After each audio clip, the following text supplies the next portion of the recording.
提起内娱背景最硬的明星，你首先会想起谁呢？有人说是景甜，有人说是马思纯，还有人说是韩雪。但在2010年左右，这个答案一定是赵本山。当时在东三省乃至全国范围内都盛传着一句话：出了山海关就找赵本山。在赵本山最风光的那几年，为了能跟这位东北教父攀上关系，就连当时如日中天的星女郎黄圣依也都要跪下磕头向他俯首拜师。素有老炮之称的冯小刚在台上被东北王当场扇了巴掌，也只能讪讪陪笑。别说这些娱乐圈的大腕了，就连市体育局局长见到了赵本山都要低头说上一句：忘带名片了，实在不好意思。赵本山之所以会有如此深广的影响力，在某种程度上，除了要感谢他自己在商业和艺术领域的成就之外，还要归功于他背后错综复杂的关系。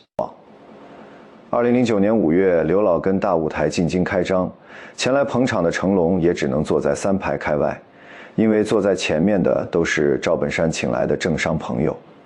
位于沈阳中街的刘老根大舞台，更是把这些朋友的照片都挂在了大厅的墙上。出现在这些照片当中的，不但有往届的中央领导，甚至还包括时任中央领导，所以也难怪有坊间传闻说赵本山差一点就能当上文化部部长。可是蹊跷的是，能量如此巨大的赵本山，却在2014年的下半年突遭舆论围剿，还疑似遭到了全网封杀。此后，这位名动天下的东北笑将就在国内舞台上销声匿迹了。10年后的2025年初，国内星途走不通的赵本山想到了海外复出之路。2月1日从纽约开启了全球巡演，有粉丝将纽约巡演的视频发回内网，表示怀念有本山大叔在的春晚。没想到没过多久，这些视频也都被全网下架了。赵本山究竟为何会被软封杀？是否真的像坊间传闻的那样，他的突然失势与同样从铁岭走出来的一位王姓公安局长及其身后的落马高官有关呢？今天我们来聊聊赵本山的故事。苦出身，从孤儿到东北第一。很多名人都有一个悲惨的童年，赵本山也不例外。只不过跟其他人相比，他的童年实在是过于悲惨了。因为就连他自己是哪一年出生的，他也是在活了大半辈子之后才核实清楚。实话，刚才成龙大哥在这里讲他的小时候的命运，我不是攀比，我跟他差不多，我也可能比他更苦。我是一个至今都不知道自己多大年龄的人啊！就前年媳妇儿说给我去搁哪算个命，说我是属鸡的。后来经过几个老人核实，说我是属鸡的。57年生人，1957年10月2日，赵本山出生在辽宁铁岭开原的一个名叫石嘴沟的小村庄。6岁时母亲去世，父亲带着哥哥姐姐们前往黑龙江讨生活，而年幼的赵本山则被留下来和爷爷住在一起。可没过多久，爷爷也去世了。赵本山就这样成了村子里靠吃百家饭长大的孤儿。为了能在这段娘死爹远走、活得不如狗的悲惨童年中凭自己的本事混口饭吃，赵本山便开始跟着盲人二叔赵德明一起拉琴卖艺。年纪轻轻就出没于街坊邻里的红白喜事当中，靠着在年少时积累下来的吹拉弹唱手艺，初中还没毕业，赵本山就被选进了公社文艺宣传队。再往后，他被借调到了西丰县剧团，成为了主演2人转的专职艺人。没过多久，表演天赋异于常人的赵本山又被吸纳进了铁岭民间艺术团。1982年，辽宁举办了第1届农村小戏表演，赵本山通过在《摔三弦》中扮演盲人张志，一举成名，不仅火遍了东三省，还拿了全国大奖。凭借在节目中惟妙惟肖的表演，赵本山还得到了东北第一侠的雅号。春晚时代从铁岭走向全国。1987年8月，中国广播说唱团团长姜昆带队到铁岭演出时，发现了赵本山这块璞玉，从此便下定决心，一定要把这个农村小伙带上春晚。他对赵本山说：“如果你不上中央电视台，我这个姜字就倒过来写。”俗话说好事多磨。在连续3年被央视春晚导演拒绝之后，赵本山最终在1990年走进了大年30的 CCTV。开启了属于他自己的春晚时代。自打在1990年首度出演了《小品相亲》之后，赵本山便一直雄居央视春晚的 C 位。再往后的22年间，赵本山共计21次登上了春晚舞台，仅缺席了1次。无论是头戴深色八角帽的徐老蔫，还是吃到胃下垂的马经理，亦或是卖拐的大忽悠，不管赵本山扮演着什么角色，在全国观众心中，他永远是那个乡土味十足、亲民的东方卓别林，也是当之无愧的小品之王。有网友在回忆起往年的除夕夜时，曾无不感慨地说道：“只要赵本山的小品一出来，村里的鞭炮声用不了10秒钟就戛然而止了。”三、商业帝国。从麦梅到刘老根，除了与生俱来的喜剧天赋之外，赵本山也颇具商业头脑。1993年，赵本山注册成立了人生当中的第一家公司——本山艺术开发总公司。虽然公司名叫艺术开发，但主营业务却是毫不相干的煤炭。众所周知，东北是中国传统的重工业基地，在上个世纪80、90年代，各大企业厂矿都急需用煤。赵本山抓住了这个机遇，通过了自己在演出时结下的人脉关系，让自己的煤炭生意越做越大。就这样，赵本山赚到了舞台之外的第一桶金。但是要说到赵本山究竟靠倒霉赚了多少钱，网上目前还没有一个具体的说法，他本人对此也是不愿多提。后来赵本山又把煤炭生意挣到的原始资金投到了文化产业上，刘老根大舞台就这样应运而生了。2002年，赵本山租下了沈阳大舞台，开始通过2人转演出为自己赚钱。次年，本山传媒成立，并推出了现代乡村喜剧《刘老根》，由赵本山、范伟、高秀敏等人主演。赵本山同时还担任导演的职务。该剧集一经播出，便火遍了大江南北。次年，赵本山干脆买下了沈阳大舞台，并将其更名为刘老根大舞台，开始进行连锁经营。而在这个过程当中，赵本山也悄无声息地完成了从小品演员到文化商人的身份转变。公开资料显示，2008年刘老根大舞台共演出了2127场，演出收入高达9660万元，收入位列全国演出团体之首。而到了2009年，本山团队的营收又激增了近50%，飙升至了1.48亿，再次将同行们远远甩在身后。4. 巅峰时刻。飞机会馆与教父之名，2009年是赵本山事业达到巅峰的一年。这一年的4月，赵本山在海南参加了博鳌论坛，他跟菲律宾前总统拉莫斯、澳大利亚前总理霍克谈笑风生。在他接受采访时，他还曾经放出狂言，说计划投资13亿人民币筹建海南博鳌影视基地，目前正在做前期调研和准备工作。虽然此番计划最终没能成行，但也足见赵本山当时日益膨胀的野心。这一年5月，刘老根大舞台进京开业，落户地址就选在了北京前门外有200多年历史的平阳戏楼。说出来都让人不敢相信，2人转这一门具有浓郁地方色彩的东北民间说唱艺术，竟然真的在本山大叔的扶持之下，走进了首都剧院的大雅之堂。而为了给赵本山捧场，张艺谋、冯小刚、葛优、姜文等明星大腕是悉数出席。由于赵本山邀请来的政商人士实在是太多了，而在数天前刚刚成为在鸟巢举办个人演唱会第一人的成龙大哥，都得坐到3排开外。在福布斯不久后排出的中国名人榜中，成龙就排在榜首，而赵本山同样高居第6位。根据《金陵晚报》测算，赵本山在事业巅峰时期很可能已经拥有了10亿元的身家和30亿元的资产，而理财周报更是分析出赵本山的娱乐帝国规模恐怕已经达到了50亿元。还是在这一年，赵本山在国外订购了一架私人飞机。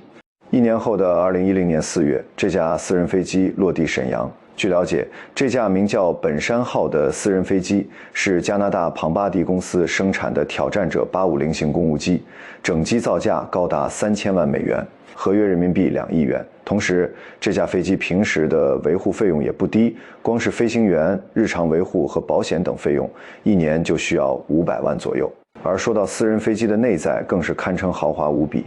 ，20个舒适的座位，还有酒吧、卧室，甚至连健身房都是一应俱全。2011年，赵本山的老朋友宋祖英在重庆举行个人演唱会，而此时的赵本山早就已经今非昔比了。20多年过去了，当年那个在春晚后台帮着宋祖英抢饭盒的铁岭小人物，如今已经蜕变成了一个能用私人飞机载着他往返各地的商业大亨。不仅天上飞的要有牌面，地下跑的赵本山也不想落了俗套，非要弄个什么95至尊的车牌号他才甘心。据说图片中的这辆挂着辽 K99999黄牌照的福特50，就是赵本山在当年购置的房车。而随着赵本山商业帝国的不断扩张，他的触角也越伸越远，甚至超过了一个商人该有的边界。坊间传闻，当时要是有哪家媒体说了一句不中听的，让赵本山知道了，他就会立刻找到当地市委帮忙把这个记者给处理掉。草根出身的铁岭青年一下子跌入了名利场，成了权势熏天的暴发户，财富名望是纷至沓来。不得不说，赵本山在那段时间确实是有一些膨胀了，得罪的人也越来越多。5. 转折点，从缺席座谈会到舆论风暴，2010年，赵本山应邀参演了王家卫执导的电影《一代宗师》，当时正是其事业之路到达巅峰之时。在影片中，他所饰演的角色说过这样一句台词：“人呐，此一时彼一时，过什么河脱什么鞋，有多大屁股就穿多大裤衩。”不知道在讲这段台词的时候，赵本山有没有开始担心自己的此一时彼一时也可能会到来。2011年央视春晚，赵本山在小品同桌的你中说完了最后一句台词，此处省略1万字之后，便潇洒离场。当时没人能想到，这个片段竟然成了他在央视春晚舞台上留下的最后一个镜头。2012年春节前夕，赵本山突然宣布，因为身体原因需要退出央视春晚。可转过头来自称身体抱恙的他，就踏上了地方卫视的春晚舞台。这一年3月中旬，赵本山又卷入到了网上一则传言当中。有消息称，赵本山与央视某女主持人一同被限制出境，并且正在接受调查，说的是有鼻子有眼。不过没过多久，这条消息就遭到了辟谣。2013年年初，赵本山做客郭德纲主持的节目《郭德秀》，在节目录制过程中，他透露出了自己将退出小品表演舞台的消息。谈及此事时，赵本山特别提到，这几年压力很大，简直是承受不了的那种压力。而到了2014年，冯小刚当上了春晚导演，他特意邀请了赵本山担任央视春晚语言节目总监和春晚副导演。但那年赵本山并没有参演春晚的任何节目，此后这位小品皇帝就彻底退出了春晚的舞台。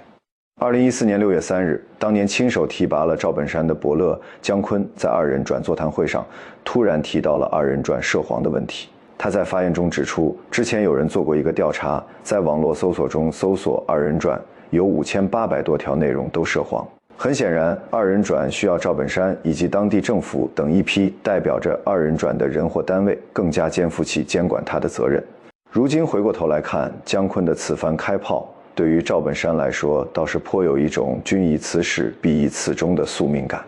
当年正是姜昆慧眼识珠，才有了赵本山的今天，同时也正是二人转这门艺术，把当年那个食不果腹的草根艺人捧为了能买得起私人飞机的东北教父，而在后来导致赵本山陨落的导火索，也正是姜昆和二人转。6. 风暴中兴。2014年的3重缺席，2014年10月15日，中央文艺工作座谈会召开，刚刚度过57岁生日的赵本山意外的没有露面，缺席原因不明。接着10月22日，辽宁省又召开了文艺座谈会，赵本山再次缺席。身为辽宁省文联副主席的赵本山居然没有参加辽宁省的文艺座谈会，很多人都表示难以理解。一名辽宁省文联组联处的成员事后曾经言辞模糊地向媒体透露说，这是上面这么安排的。10月29日，铁岭文艺座谈会召开，而在会上，人们依然没有见到赵本山的身影。短短半个月之内，这位闻名海内的艺术巨匠竟然先后缺席了中央、辽宁省铁岭市的文艺工作座谈会。这起事件被不少人认为是官方在有意释放出某种信号。2014年下半年对于赵本山来说注定是个多事之秋。浙江卫视早前重金购买了本山传媒出品的电视剧《爹妈满院》，原定于9月22日播出，但在播出前一晚却被紧急叫停。浙江卫视的官方说法是，开播前临时接到了广电总局的指示，说由于题材问题被停播了。同样也是在这个月，总占地面积达到1万余平方米，比邻刘老根大舞台的刘老根会馆，也不知道因何原因突然宣布关门了。当中国新闻网的记者进行暗访时，工作人员给出的答复是：国家规定，现在政策不好，生意也不好，就不开了。自从赵本山缺席了3级文艺座谈会事件在网上发酵之后，包括辽沈晚报在内的多家赵本山家乡的媒体也不得不集体噤声，没有出现过关于赵本山的任何新闻。就连当时闹得沸沸扬扬的赵本山移民风波和后续的辟谣新闻也没有跟进。沈阳有媒体人士曾透露说，那段时间沈阳媒体的集体态度就是正的反的都不报。2014年12月19日是北京卫视推出的真人秀《造梦者》原定开播的日子。按照海报宣传，这档节目原本计划由姜文、姚晨、赵本山等人担当导师，但是在节目开播之前，官方突然决定由洪晃取代赵本山，同时节目也延期播出。而到了第二年2015年1月4日，由辽宁卫视播出的大型娱乐真人秀节目《组团上春晚》如期跟观众朋友们见面了。而在此前，该节目的名称一直都是本山选谁上春晚。而在那段时间，来自官媒的挞伐也可以说是不绝于耳。2014年12月28日，人民日报海外版旗下的侠客岛发布了一篇题为《各类谣言传满地，本山能否挺过去》的文章。文章开头言辞犀利地写道：“这事儿看起来真的有点像2人转。”作为人民群众喜爱的艺术家赵本山和传言中即将要倒台的有着深厚背景的赵本山，在这几个月的舆论场中，傻让人分不清楚啊。与赵本山一样有争议的余秋雨曾经评价说，赵本山及其小品艺术拨动了时代的笑神经，使中华民族迎来了一个大规模的笑的时代。这是一个中肯的评价，因为沿着这句话的思路，我们很容易接上这么一句：没法让中华民族发笑的赵本山已然脱离了主流文化，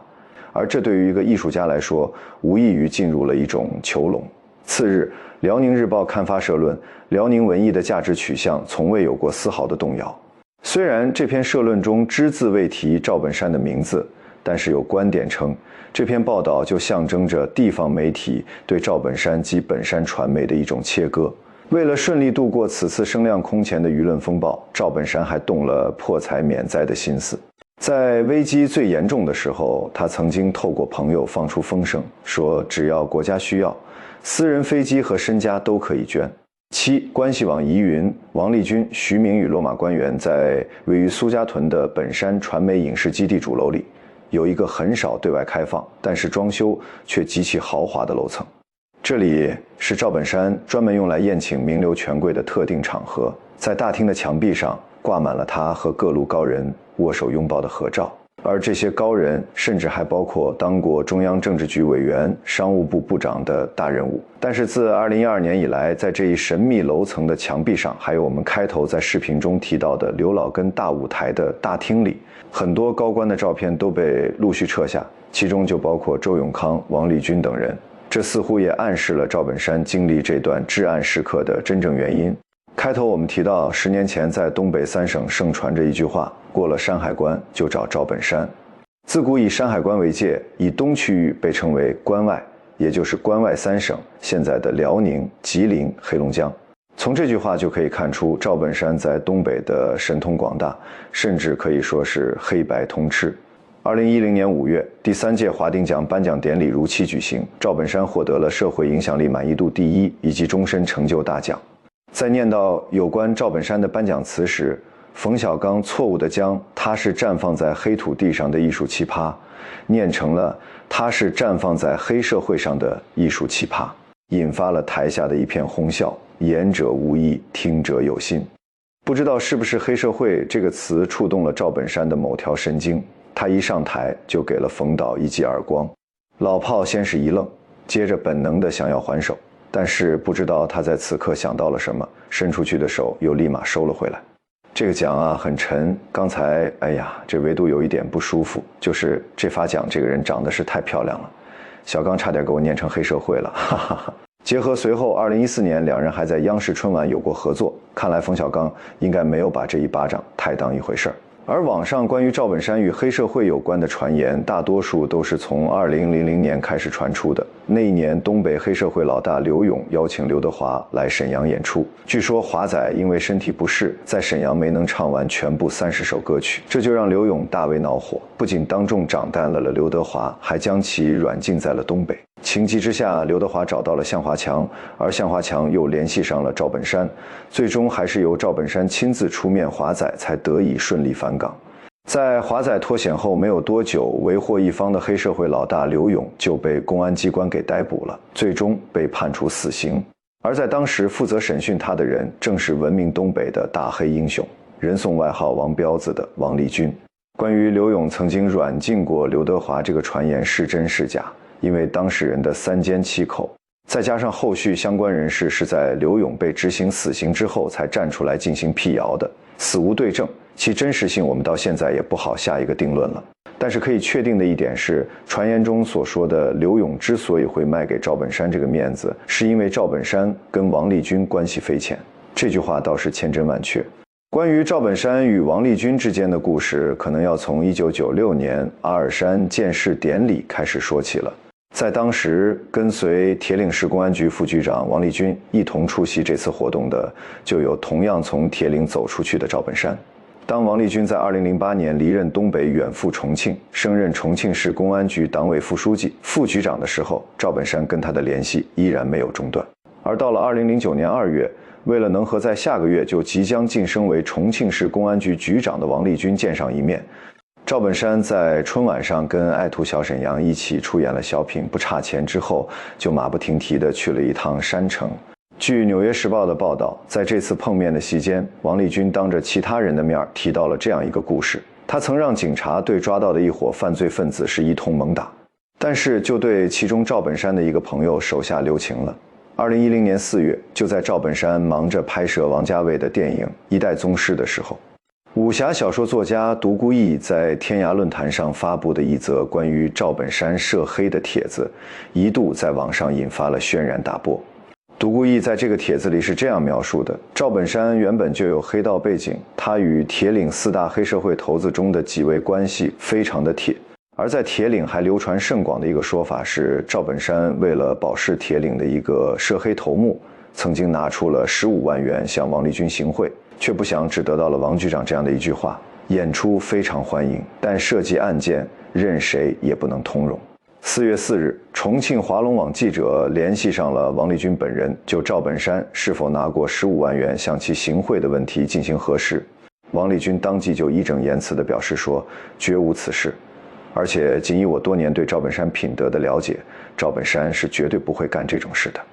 也是在这一天，本山传媒发布了声明，声称所有的关于赵本山先生涉黑的报道均为虚假新闻。而这次事件的始作俑者独孤义也在当天接近凌晨的时候更新了自己的博客，表示这个帖子其实并不是他本人发的，是愚人节时有心者的恶作剧，其情势之发展远出我本人之所料，对本山老师造成的困扰亦实非独孤义心中之所愿。虽说这起风波最终没有掀起太大的波澜，但是赵本山跟王立军之间暧昧不清的关系从此算是被摆上了台面。除了王立军之外，赵本山的关系网中还有一个举足轻重的人物，那就是大连实德董事长，曾经在中国富豪榜上排名第8的徐明。2011年10月20日，王立军在重庆宴请赵本山等人，期间他曾特别介绍说，重庆市局的火锅厅能像日本料理那样自动转菜，而因为赵本山年纪大了，夹菜时总是跟不上，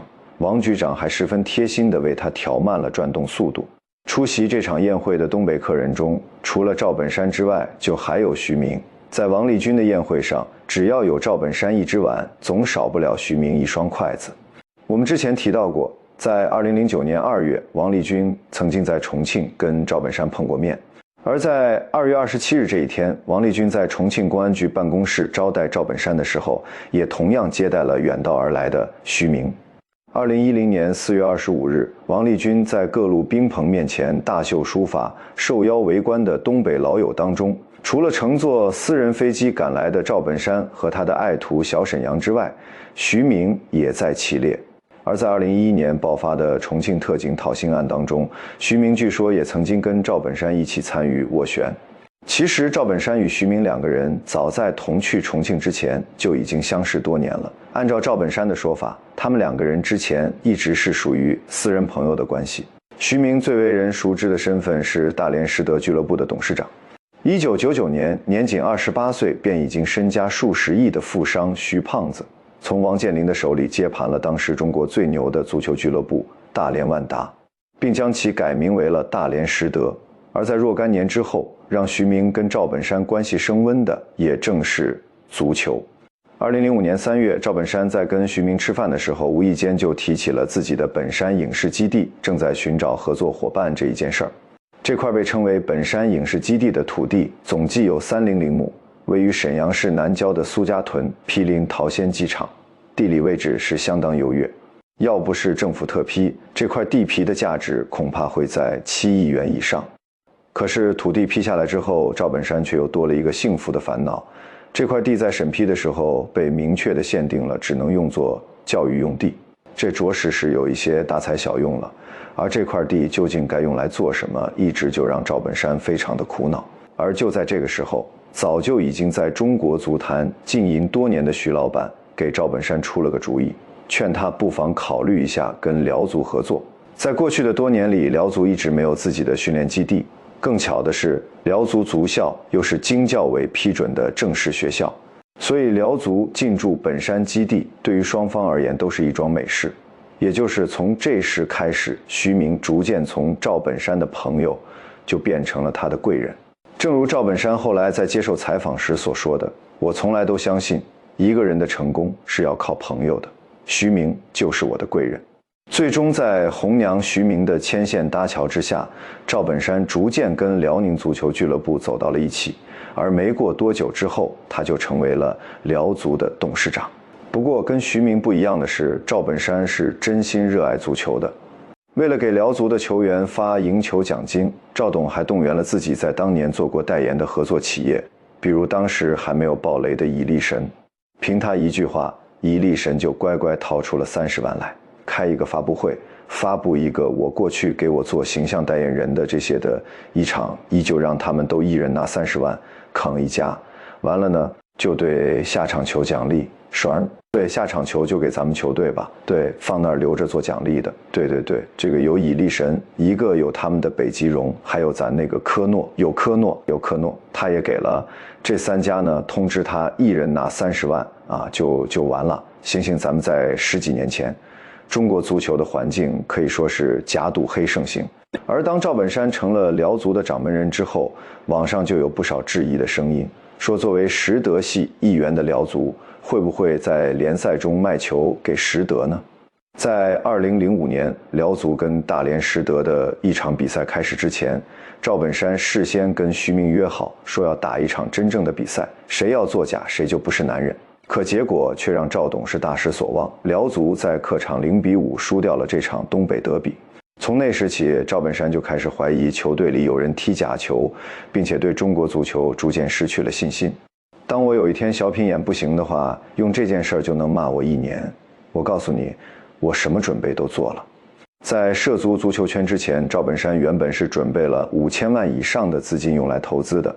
但是仅仅几个月之后，中国足球这个大环境就让他彻底心凉了，不得不提前终结了跟辽足的蜜月期。赵董决定及时止损，抽身而去。之前还留下了一段颇为耐人寻味的发言：中国足球是一盘好菜，但是玩的人把它给玩坏了。比如我要继续搞这个足球的话，就必须搞歪的斜的，我不会玩斜的，所以咱不玩了。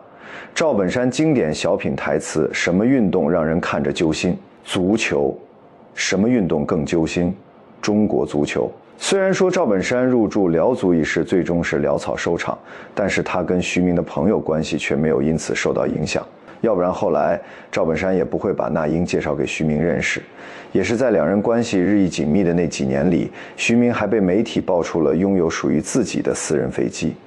有消息称，赵本山正是看到了好友徐明先买了飞机，这才动了重金购机的念头。这个说法也并非是无凭无据，毕竟本山号跟徐明的飞机一样，同属世界最大的商务机制造商加拿大庞巴迪公司制造，而且无论是飞机的售价还是奢华的内饰，两者都惊人的相似。2012年王立军案发，失去贵人照拂的徐明，随后也因涉嫌经济案件随之锒铛入狱。2015年，徐明狱中病逝，年仅44岁。8. 家乡高官与切割。2003年10月4日，由赵本山自导自演的电视剧《马大帅》的开机仪式于开元市开元宾馆举行，时任开元市一把手、市委书记的魏俊兴也亲临了现场。后来在《乡村爱情3》的关机仪式上，也出现了魏俊兴的身影。而在媒体面前提起赵本山时，魏俊兴是一口一个亲爱的本山，铁岭要成为赵本山最坚强的后盾等等。而赵本山的故乡就是在开元，每一年赵本山返乡扫墓的时候，魏俊兴都会陪伴其左右。据村民回忆说，在2014年之前，赵本山回来上坟，他身后总是会浩浩荡荡地跟着很多辆车，有时候甚至还会有消防车。这些车在山坡上会排成一列，场面甚是壮观。但是在2014年之后，跟着赵本山一起回家上坟的，就只剩下2辆车以及零星的几个徒弟了。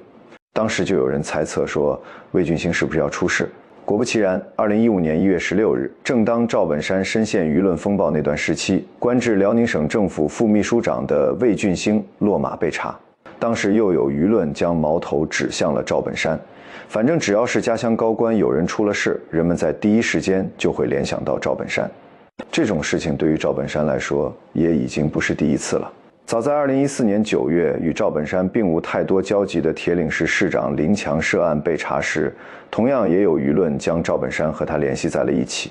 所以直到现在，网上一直存在着这样一种观点，说赵本山在事业巅峰期被迫离开小品舞台，是因为他跟王立军、魏俊兴等落马高官实在是走得太近了。可是换一个角度来看，对于出于赵本山这种生态位的明星商人来说，他们为了拿到政商资源发展事业，所谓的上下打点、交际应酬总是免不了的。在其事业腾飞的过程中，有些私交甚笃的官员朋友也并非无法理解。而在中国这样的人情社会当中，人情往来和权钱交易之间往往只有一指之隔，是非曲折外人通常是很难定论的。从某种程度来讲，那些年的赵本山更像是一尊被请入神龛的神像，自己将去往何处，其实并不会由他自己决定。就像赵本山的老朋友侯鹦鹉所说的那样，结交权贵其实并非其本意，他躲开了，躲不过来的。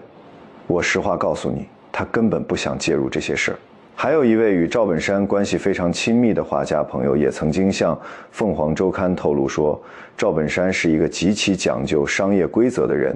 不会在经济问题上犯出错误。有一次在外出表演的时候，主办城市的政府官员曾经告诉他说，在这里演出的收入可以不用上税。赵本山听了之后当即表态说，你这里是你这里，我那边是必须得交的。从这段话中我们可以看出，正是因为赵本山在自己最风光的时候也守住了原则，所以他才能最后得以安全着陆，没有步徐明的后尘。9. 海外复出与晚年心境，从游浪骑士的铁岭艺人到家喻户晓的春晚名片，从黑白通吃的江湖大佬，再到侍弄花草的退休老人，赵本山跌宕起伏的传奇一生，似乎正应了20多年前他在采访时说的一段话：你在这个土地上，随时都等待着一些辉煌和不幸的发生。